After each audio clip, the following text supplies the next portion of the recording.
சிவியரான psoriasis எப்படிப்பட்ட சூழ்நிலை இருந்தாலும் சரி, பல டாக்டர்களை பார்த்துட்டோம், பல மருந்துகளை எடுத்துட்டோம், சுத்தமாகவே கேட்கல, பல வருஷங்களா இருக்கு, குணமாகல அப்படின்றவங்களுக்கு எளிமையா ஒரு மூலிகை சொல்ல போறாரு, ஒரு காம்பினேஷன்ல சொல்ல போறாரு.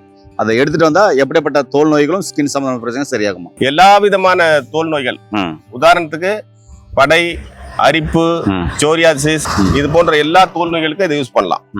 வணக்கம் ஐயா. வணக்கம் சார். நண்பர்களே, நிறைய வீடியோக்கள்ல சோரியாசிஸ்க்காக நிறைய மருந்துகள் போட்டிருக்கோம், நிறைய மூலிகைகளை சொல்லியிருக்கோம்.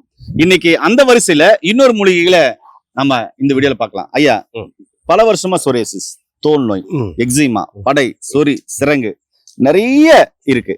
இதுல சோரியாசிஸ் ரொம்ப சிவியரா இருக்கு. பல வருஷங்களா பல டாக்டர்களை பார்த்து பல மருந்துகளை எடுத்து குணமாகல அப்படின்றவங்களுக்கு நான் சொல்ற மூலிகை எடுத்தா போதும், சுத்தமா சரியாயிடும், திருப்பியும் வாழ்நாள் வரவே வராதுங்களா? அது எப்படி என்ன மூலிகை அது? அதான் சார், இந்த சீமை அகத்தி. சீமை அகத்தி பாருங்க, பூ எல்லோ கலர்ல இருக்கு. ஆமா, இந்த இலைகள் பாருங்க, அகத்தி கீரை மாதிரி இருப்பதனால சீமை அகத்தின் பேர் இருக்கு. ஓகே, அகத்தி கீரை மாதிரி பட்ட பட்டையா இலை இருக்கு பாருங்க. காரத்தன்மை உடைய இலை இது. இத வந்துட்டு தோல் நோய்கள், இங்க சொன்ன மாதிரி எல்லா விதமான தோல் நோய்கள், உதாரணத்துக்கு படை, அரிப்பு, சோரியாசிஸ், அது போன்ற அந்த கிரந்தி, இது போன்ற எல்லா தோல் நோய்களுக்கும் இதை யூஸ் பண்ணலாம். இந்த இலையை வந்து நல்லா இந்த மாதிரி பறிச்சு எடுத்துக்கிட்டோம், பிச்சு எடுத்துக்கிட்டு பாருங்க, இந்த மாதிரி பிச்சு எடுத்துக்கிட்டு இதை இப்படி கட் பண்ணணும். சும்மா கையிலேயே அப்படி கட் பண்ணிட்டோம்னா 2 துண்டு ஆயிடுச்சிங்களா? ஆமா. இதுல வந்துட்டு ஒரு 100 கிராம் தேங்காய் எண்ணெய், சுத்தமான தேங்காய் எண்ணெயில இந்த இலையை வந்து இந்த மாதிரி ஒரு 5 இலை, இந்த இலையை இந்த மாதிரி பிச்சு எடுத்துக்கணும். இதுக்கு சம எடை, அதாவது வந்து இது 5 இலைன்னா ஒரு 10 இலைகள் வெட்பாலை மரத்தினுடைய இலை.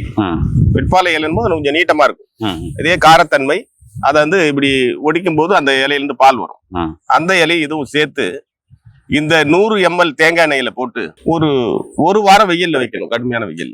வைக்கும் போது இந்த இலையில இருக்கிற ரசாயனங்கள், எசன்ஸ் எல்லாம் அதுல இறங்கிடும் எண்ணெயில. அந்த இலையில இருக்கிற இதுவும் அதுல இறங்கிடும். இந்த சாரமெல்லாம் அதுல இறங்கின உடனே இதை எடுத்து இந்த இலையை தூர போட்டு அந்த பாட்டில் இருக்கிற எண்ணெயை ஸ்டோர் பண்ணி வச்சுக்கிட்டு எல்லா விதமான தோல் நோய்களுக்கு மேல் பூச்சாக பூசலாம். மேல் பூசா பூசும் பொழுது அதனுடைய அரிப்புகள் சில இடத்துல கருப்பாயிரும். அந்த புண்ணு வந்து சொரிஞ்சு கருமேகப்படையில கருப்பாயிரும். அதுக்கு இது மேல பூசோம்னா அது வெள்ளையாயிரும். அதுக்கப்புறம் வந்துட்டு சின்ன சின்னதா முட்டா வரும், ஒரே அரிப்பு கொடுக்கும், அதுவும் உள்ள அடங்கிடும். அப்புறம் இந்த செதிலா வரும் பாரு, அதான் செதில் படைன்னு சொல்லுவாங்க, அதான் சோரியாசிஸ். அந்த சோரியாசிஸ் தலையில கூட முடியில வந்துடும். சில பேர் ஸ்கால்ப்ல வந்துட்டு சொரிஞ்சிட்டு இருப்பாங்க. சில பேருக்கு முடியும் கொட்டி போயிடும். அதனால தலையில இருக்கிற முடியெல்லாம் கொட்டி ஒரு மாதிரி நாஸ்தி ஆயிடும். அவங்களும் இது தலையில போடலாம். தலையில போட்டு தலை முதல் எங்கெங்கெல்லாம் இருக்குதோ அங்கெல்லாம் பயன்படுத்தும் பொழுது அவர்களுக்கு அனைத்து வகையான தோல் நோய்களும் மிக விரைவில் பூரணமாக குணமாகும்.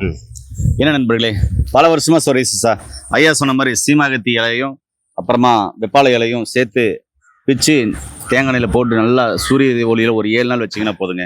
அதுக்கப்புறம் எடுத்தோம்னா அந்த ஆயில் வந்து ஒரு ப்ளூ பச்சை கலரா வந்துடும். அந்த வடிச்சு எடுத்து வச்சுட்டு நீங்க மேல் பூச்சிக்கு பூசலாம். உள்ளுக்குள்ள பரங்கப்பட்ட சொர்ணம் நாட்டு மருந்துகளை கிடைக்கும். ஒரு மருத்துவ ஆலோசனை பண்ணி இங்க உள்ளுக்கு எடுத்துலாம். இந்த மாதிரி காம்பினேஷன் நிறைய மருந்துகள் இருக்கு. இந்த மூலிகையை கண்டிப்பா பயன்படுத்தி பாருங்க. மீண்டும் இன்னொரு அருமையான பதிவு சந்திக்கலாம். நன்றி, வணக்கம். வணக்கம் ஐயா.